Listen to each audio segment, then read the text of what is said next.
Bab 2. Klasifikasi makhluk hidup. Bagian-bagian yang dipelajari, yang pertama, ciri-ciri benda di sekitar kita. Yang kedua, ciri-ciri makhluk hidup. Dan yang ketiga, pengklasifikasian makhluk hidup. Bagian pertama, ciri-ciri benda di sekitar kita.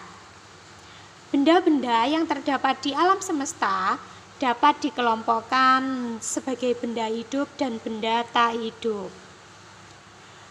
Apa perbedaannya?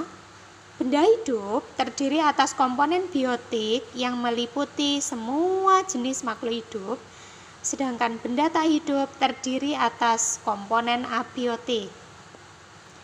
Benda-benda tak hidup dapat dikelompokkan berdasarkan sifat atau ciri-cirinya.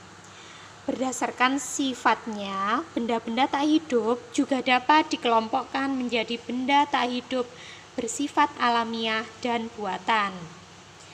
Benda tak hidup alamiah merupakan benda-benda yang berasal langsung dari alam. Contohnya tanah, batu, pasir, dan logam. Benda tak hidup buatan merupakan benda-benda yang dibuat atas campur tangan manusia. Contohnya meja, kursi, mobil, robot, lemari, dan seterusnya.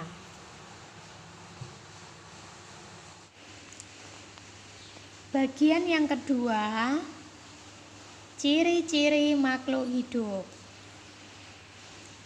Yang pertama, bergerak. Kamu dapat berjalan, berlari, berenang, dan menggerakkan tangan. Itu merupakan ciri bergerak. Tubuhmu dapat melakukan aktivitas karena memiliki sistem gerak. Apa saja sistem gerak kita yang kita miliki, yang dimiliki oleh makhluk hidup? Sistem gerak terdiri atas tulang, sendi, dan otot. Ketiganya bekerja sama membentuk sistem gerak. Ciri yang kedua adalah peka terhadap rangsangan. Contohnya, bagaimana reaksi kamu jika tiba-tiba ada sorot lampu yang sangat terang masuk ke matamu? Tentu saja secara spontan kamu akan menutupkan kelopak matamu, kan? Nah, dari contoh itu menunjukkan bahwa manusia memiliki kemampuan untuk memberikan tanggapan terhadap rangsangan yang diterima. Nah, kemampuan menanggapi rangsangan itu disebut dengan iritabilitas. Ciri yang ketiga adalah bernafas. Bernafas adalah menghirup udara yang diantaranya mengandung oksigen atau O2, serta mengeluarkan udara dengan kandungan karbon dioksida atau CO2 lebih besar dari yang dihirup. Ciri yang ketiga adalah beradaptasi. Keempat ya. Ciri yang keempat adalah beradaptasi atau menyesuaikan diri terhadap lingkungannya. Kemampuan makhluk hidup untuk menyesuaikan diri dengan lingkungannya itu disebut adaptasi. Contohnya, tumbuhan yang hidup di tempat yang kering atau sedikit air, dia memiliki daun yang sempit dan tebal. Sedangkan tumbuhan yang hidup di tempat basah atau banyak mengandung air memiliki daun lebar dan tipis. Ciri yang kelima adalah memerlukan makan dan minum. Untuk beraktivitas, setiap makhluk hidup memerlukan energi. Nah, dari manakah energi tersebut diperoleh? Untuk memperoleh energi, makhluk hidup memerlukan makanan dan minuman. Ciri selanjutnya yang keenam adalah mengeluarkan zat sisa metabolisme seperti keringat, feses, dan urin.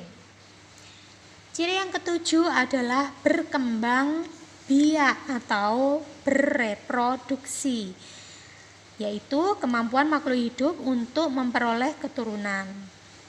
Berkembang biak bertujuan untuk melestarikan keturunan agar tidak punah. Contohnya, kamu lahir dari ayah dan ibu. Ayah dan ibumu masing-masing juga mempunyai orang tua yang kamu panggil kakek dan nenek, dan seterusnya.